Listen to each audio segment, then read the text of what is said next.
What's going on, everybody? It's your host of the Morning Beer Podcast, Devereaux Davis. And today we're talking about some possible players that could be on the way to the New York Mets, and some possible trades that they could do to help improve this team. As we stand right now, we're sitting in first place in the National League East, only a slim margin of 3 games over the Atlanta Braves. We're second in the NL overall behind the LA Dodgers. And I think we have like the 4th or 5th best record in baseball. I think number 4 right now behind Houston, the Dodgers, and of course the Yankees. So right now the way things are looking, it's looking like we're going to make the playoffs. Look like we could win the East, but Atlanta's riding our tails. How do we make this stick, and how do we increase our lead? It's a matter of just building up the roster, maybe some call-ups. But I'm going to show you a few things that we could do in order to boost this roster and help this team stay in the position that we are now and possibly go on to a nice playoff run. Right now, there's a few things. We have a solid team. There's only a few things that I think we could work on as far as what we need to improve on. Of course, bullpen is always something every year that everybody has to improve on, and bullpens are probably one of the things I'm going to try to lock down right now. Also, DH, now that the position is solid in the National League overall, DH is something that we have to improve upon. There's pretty much Dominic Smith, J.D. Davis. We had Robinson Cano earlier in the year. But these players are not sticking. They're not really hitting the cover off the ball. They're very hit or miss, no pun intended, and it seems like we need to improve that aspect. At first, I was looking at catcher as something that we need to improve upon, but there's no way I'm going to touch that position. There's no way I'm going to waste an asset on that position when we have Francisco Alvarez, who is now number 2 ranked overall prospect in baseball, might be number 1 by the end of the month, because Riley Green of the Detroit Tigers is going to graduate, as far as at bats are concerned, to a full-time major leaguer. Leaving that strictly for Alvarez, he just got promoted to AAA. With him being in AAA now, he is one step closer to major leagues. And the way that he's hitting the ball, he's only 20 years old, and he's hitting the ball like a grown-ass man. So he's soon to be up here real soon, and I'm thinking he might even be up here for a playoff run. Now that we don't have to worry about service time, and the service time not being an issue, we could go ahead and bring him up if he's ready, okay? We don't want to rush him, but if he's ready, we go ahead and bring him up. So that the catcher position, I'm going to leave it alone. DH relief pitcher, maybe, depending on the health concerns and the health issue of DeGrom when he comes up. If he's showing that he's fine and he can maintain the rest of the season, by all means, we're solid there as far as ace is concerned. Same thing with Scherzer. But Tyler McGill is now on the 60-day IL. Don't know if he's going to come back this year. We have Lucchesi coming back up. I can never pronounce his name, but Lucchesi. I'll just leave it at that. Joey Lucchesi from last year. He's coming over Tommy John. Not sure we're going to get out of him. Maybe he could be in the bullpen. Maybe he could be a left-handed arm, which we're lacking in the bullpen. I'm going to talk about that a little bit too. And of course, the reason why I said 4 trades, I like to solidify the bullpen, really solidify it, and possibly get 2 pitchers. My philosophy going into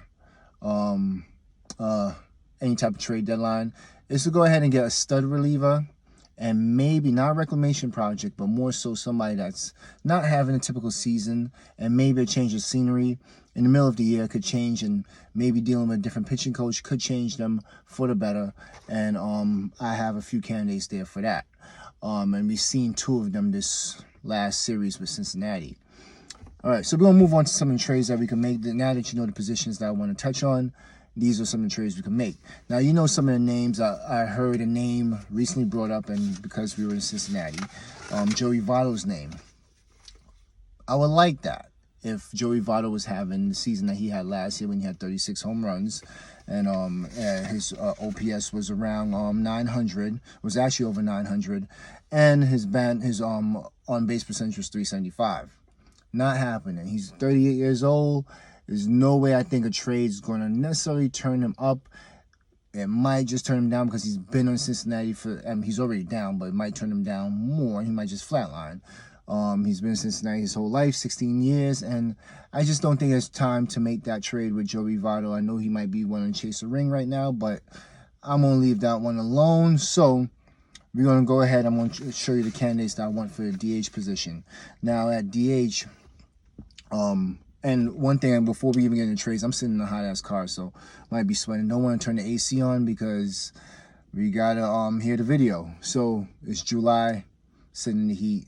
It's lunch break, so I'm trying to, So anyway, my philosophy for this year's trade deadline, with the playoff field being longer and being a little bit more teams being in play for the playoffs, is going to be more teams in contention. With that, it's going to be less teams that's not in contention and less players available, meaning the market's going to be up higher this year, meaning the players are going to be more at a premium, going to be a higher value as far as what you have to give up. And is it worth it to give up these assets, these future assets, for players that might be a rental or might just not be in your team's future plans, just only in the plans for this year? So do you want to give that up? The bidding war is going to be a lot stronger for these players. A lot of top prospects are going to be on the move because of this. So in my opinion, some of these players don't warrant a top prospect being traded for them, but some of them might be. I might be looking at some more mid-level, low-level trades. All right. So starting pitching depth is always key going into the playoffs, going into a September run, going into an October run, and potentially even into November. So I do want to get another starting pitcher just in case. Low level, this guy's having a good comeback season somewhat. Good pitcher, always hurt, but might be able to spot start, come in a few games, pitch for us, and I want to give him a low level minor leaguer for this guy, and it's in Detroit right now. Michael Pineda, starting pitcher. He pitched in New York. He's fine. That's not gonna be a problem for him. As far as starting pitcher depth, I thought about Zach Greinke. I thought about Johnny Cueto. I even thought about Madison Bumgarner. Those names are fine. However, the one that I would take over those guys, even though Bumgarner in the playoffs having a comeback season would be awesome, and Johnny Cueto too, as you know, in 2015 killed us for KC, will do well too. He's having a great season, but on a lesser level, we can get Michael Pineda for cheap. Let's do that one. I like that. As far as depth, I don't think this is really a position that we need to really go hard. We don't have to go for the Castillo. We don't have to go for the Montas. I don't think we have to give up assets for that because we have DeGrom and Scherzer on the team. Now for the reclamation project / change of scenery reliever. There's two in Cincinnati. Luis Cessa played on the Yankees. It was former Met too at one time. He plays in New York, so he could play in New York. Not having the type of season, having over 6 ERA. I feel he could change the scenery, come back to New York, come back to a winning team. He's been in New York for a long time. I think it will, and he's not old. He's like 30 years old. He's not an old player, so he's going to be able to bounce back. I think he could bounce back under Jeremy Hefner. Be in the back end of that bullpen and give us some depth to that bullpen. If not, we also have a Hunter Strickland, who is also in Cincinnati, and Steve Cishek, who hit Lindor this year in the mount on the Nationals. Reason why I like him, he's about 33 years old, about 4-something ERA, but his arm angle will play well in the playoffs as far as it being something that could, throw off batters here and there.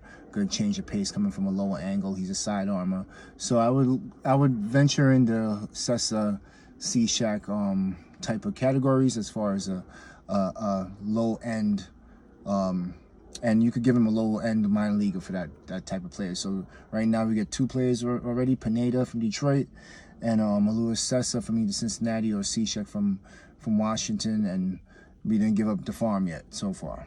All right, moving on to the next 2 positions. A main reliever, and this main reliever, I have a few ways to go with this, and now I think this is going to be where you're talking about the big money's being paid, the big premiums are being paid, and with that, you gotta think, all right, all these teams in contention are gonna be looking for relievers. The Dodgers, the Yankees, Houston, Padres, all these teams out there that's in contention is gonna be looking for big name relievers. The premium's gonna be high. Top prospects gonna be moved for these guys, right? There's a Bendar from Pittsburgh. Jorge Lopez from Baltimore, and I'm going to talk about Jorge Lopez again after this. David Robinson, who's 37 years old, but I like him a lot. He's a rental, having a phenomenal season, having an all-star season, to be honest with you. Chafin from Detroit, Fulmer, Daniel Bard from Colorado. I like these players. These are going to go for premium prices. It's going to be a little bit higher. You might have to give up a top prospect for these guys. And right now, what I would do, and one player I didn't name, because he's not really a rental. He's fully, he's on contract until 2027, 27 years old. Oakland, because Oakland's having such a fire sale. Why don't we go and ask the Mets? Go ask them straight up. I'll give you Dominic Smith for left-handed reliever AJ Puck. Reason why I went AJ Puck, because he's left-handed. He does have a little Chris Sale in him. He's a little wild. Gives up the home run ball a little bit. But I think Jeremy Hefner could straighten him out. He will play well in the playoffs as a reliever. They only been having him a reliever. He was a starter in the minor leagues. Eventually, I think they wanted to make him a starter, probably make him his ace, and then eventually trade him off one day. But if we could talk to them now and be like, listen, straight up, you get Dominic Smith, give me AJ Puck, maybe a minor league or two or a lower level is exchanged in that process. Give me AJ Puck to put in the bullpen. You put Puck with a Cessna or Cishek along with the. You put Puck in the bullpen along with Lugo, Drew Smith, other players, other good arms, Ottavino. If Trevor May comes back, I feel this is a bullpen that played well in the postseason. You have some pitchers from the starters that could go to the bullpen in the postseason. So I think it just gives it length. It gives it more structure, and then you have Puck for years to come. You want to have him for the next few years till 2027.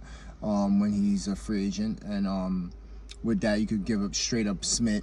They need a first baseman, or even Davis if they like, and then you have a good trade there. Maybe one day AJ Puck moves to starting pitching staff. Who knows? Okay, but Puck, I believe, is a player that I would trade for. If that trade doesn't fall through, let's move on to the DH and potentially a blockbuster with Baltimore. With Baltimore, DH, let's name the DHs that I'm looking at. I'm looking at Josh Bell, Trey Mancini. We talked about Votto, but I think that's a pipe dream, and I don't think that's really a good fit. Even though I would love to see him with Scherzer in the clubhouse, how that dynamic will work. You have a Brandon Drury, and you have Nelson Cruz. Okay, these are some names. Maybe there's some other names that I don't know about, but these are the names that I've seen that should be available on August 2nd. Remember, the trade deadline this year is not July 31st. It's August 2nd. It's pushed back a little bit later. Let's go to a hypothetical. Let's eliminate some players first. Josh Bell is going to be a big market. The guy's 29 years old. Free agency coming up. We could re-sign him if we trade for him. It's not a problem for us to sign anybody. The thing is, I don't see him playing well year to year. I think he's a streaky player. I could see him totally being traded over here and not doing anything. I don't want to see us trade a prospect over to Washington and we have to see that prospect every freaking 19 games per season or however games is going to be going forward. And we potentially lose Josh Bell how we did to Javier Baez. I did call that Javier Baez trade last year. Right now, I predicted correctly, but I felt we did give up too much in Pete Crow Armstrong, who's one of their top prospects right now. So kind of don't want to live through that again. So I'm not really huge on Josh Bell like everybody else is. He's a switch hitter. That's awesome. It'd be nice to put him batting fifth behind Alonso and have 3 switch hitters in the lineup with Lindor, Josh Bell, and Escobar. But I'll fall back from that. My contingency plan is Trey Mancini. We could do a straight up trade of Ventos for Mancini because they're typically the same player. Thing with trading for Mancini we have no need for Ventos no more. We don't need him at first base. We don't need him at third. We don't need him at DH. He's not going to play the corner outfield, so he becomes expendable. Mancini now, he's on contract for this year, next year, and I think an option. So we're going to get him at least for a year and a half more. So you would have to give up more for him. So Ventos would be something you give up. Now, one thing I want to say about Ventos, I just seen the top 100 Major League Baseball prospects. Mets have 4 players on it, the regular usual suspects, Alvarez, Beatty, Mauricio, and then now Alex Ramirez. One thing I'm surprised is Ventos never gets enough respect in these articles or these publications. He's not in the top 100, which makes no sense for me. The year before, when he hit 27 home runs or whatever, he was not in the top 100. Even this year, he's not in the top 100. He's a top 100 prospect. I think he's a major league player. I would like him to come up to DH for us and see what we have in him. But I think they're keeping him down there for his stock to rise up some more in order to get more back from him in a trade. I could see him trading him for Mancini. If not, just a Mancini for Ventos and maybe somebody else trade. I could see them doing something such as doing Mancini and Jorge Lopez, the relief pitcher, for maybe a Mauricio and then maybe another prospect. Not sure if it's going to be a Ventos or maybe even a J.D. Davis or Dom Smith, along with Mauricio for Lopez and Mancini. I don't know if that's too much. Let me know what you think. But you got to work those things out between the GMs. That's why I'm not a Major League Baseball GM. This is just a fantasy trade that I would like to see happen. So if I had my everything, if I had my own powers to call this, I would want to see a Mancini trade, because you got to think about this lineup. Look at the potential the lineup could be this year if we end up trading for a Mancini, right? And then we end up bringing up maybe pipe dream. Maybe it's a 25% chance it might happen. Bringing up Alvarez to catch, because right now we know we're not getting the hitting from McCann's. We're getting a good defense from him and Nito. Nito's throwing out people. McCann's always McCann with the cannon.